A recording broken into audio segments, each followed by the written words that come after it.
Primeiro que ele não traz fonte, né? Então ele aprendeu com esse monte de dados em tudo quanto é lugar e ele não traz fonte. Essa é a diferença fundamental entre você usar. Ele não é uma ferramenta informacional, ele é uma ferramenta criativa, generativa. Se você fizer uma pergunta para o Google, vão vir várias fontes para tentar responder aquilo que você perguntou. E se você clicar em cada fonte, você vai ver com base no que isso foi determinado. E você vai, com a sua cabeça, ver, isso faz mais sentido, isso não faz, isso aqui Idealmente. Idealmente. Ser humano... Se a cabeça for boa no meio, né?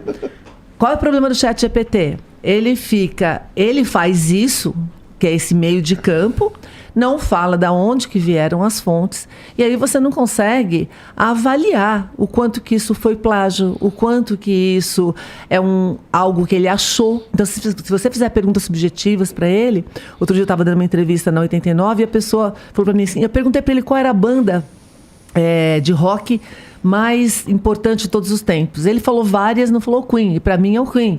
E ele começou a questionar o ChatGPT. Pois é, se você perguntar isso para o Google, ele vai te trazer, eventualmente, Queen, vai te trazer Nirvana, e vai dizer quem foi que avaliou aquilo, por causa do que isso foi considerado, quais são os critérios. Então, a gente tem que lembrar que o ChatGPT é uma ferramenta criativa. Então, você saber que tipo de IA você está usando é fundamental para você acreditar ou não, ou utilizar esses resultados na sua tomada de decisão. Mas eu vejo outros dois problemas. Primeiro que ele é mentiroso e depois que ele alucina. Então, ele é cheio de paia, tá? Assim, mesmo? Ele é criativo. O rei da mentira. Ele é criativo. Que são problemas...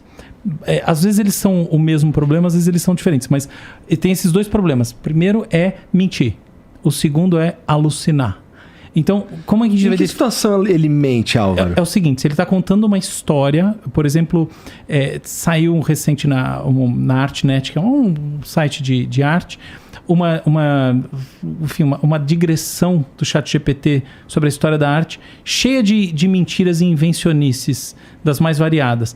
Ele erra conta matemática para burro, tá? Então ele erra conta e põe lá qualquer bobagem, e etc e tal. Então tem muito isso, tá? Assim, existe um problema de confiabilidade. E existe o problema da alucinação. Então, assim, veja bem, algumas mentiras são alucinações e outras não. Então, como é que a gente pode definir isso? Olha só, ele foi pouco treinado em matemática pura. Então, o que ele faz? Ele extrapola. Tudo que ele faz é extrapolar e prever a próxima palavra. O que ele busca fazer, assim, quando você vai escrever o que você quer que ele faça, você não tem como dizer assim, busque a verdade existencial ou a verdade da internet. Não existe como escrever essa função. A função que está lá é extrapole daqui. Então, ele extrapola, por exemplo, equações matemáticas de uma forma imperfeita e erra um monte de cálculo, tá? Então, isso aí é comum. Mas são meros erros. Se você alimentar ele com mais dados, ele vai deixar de errar desse jeito. A alucinação é uma coisa totalmente, na essência, diferente. Tem uma informação que ele fala que parece que foi tirada do fiofó. Ele vai lá e vira e fala, não, porque Da Vinci foi um grande espadachim. Entendeu? Por que ele faz isso? Aí que está o grande negócio. Na minha visão, o que acontece é que nós não fazemos isso porque a nossa correlação, em termos das palavras, é o mundo lá fora.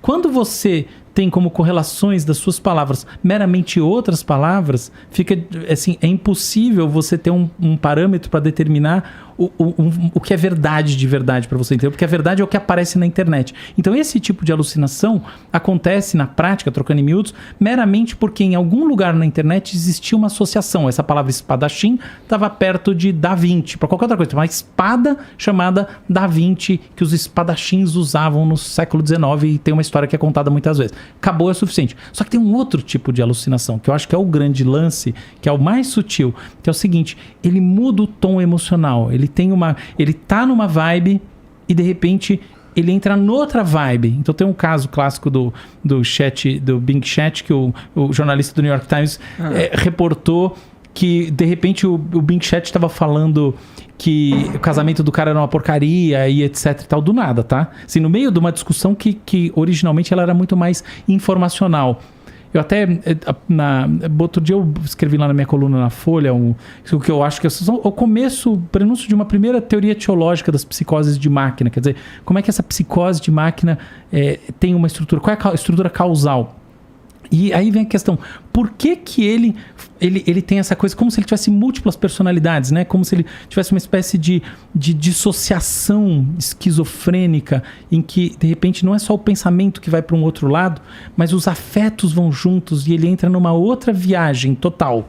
Essa é uma questão muito mais profunda. Se quiser, rapidamente, é o seguinte, depois a gente discute por quê, mas fundamentalmente você precisa ter uma estrutura de personalidade para você manter a coerência afetiva e o tom discursivo dentro de você. Então, no final das contas, muita gente fala, o ChatGPT tem múltiplas personalidades. Não. Ele não tem nenhuma personalidade. E a falta de uma estrutura de personalidade faz com que ele flua de acordo com as pistas que são dadas pelo próprio usuário. Então você, como usuário, que muda o tom quase sempre, e essa sua indução que leva ele a pirar. O problema é que, como ele não tem essa estrutura geral subjacente a todas as manifestações dele, a todos os prompts feitos no mundo ao mesmo tempo, é muito difícil você controlar isso. Então eu acho que os erros factuais tendem a diminuir e eventualmente chegar próximo de desaparecer.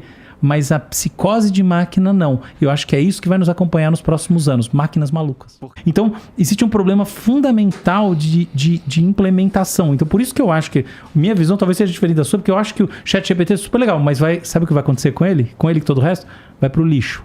É isso que eu acho. Eu acho simplesmente que é ruim no todo.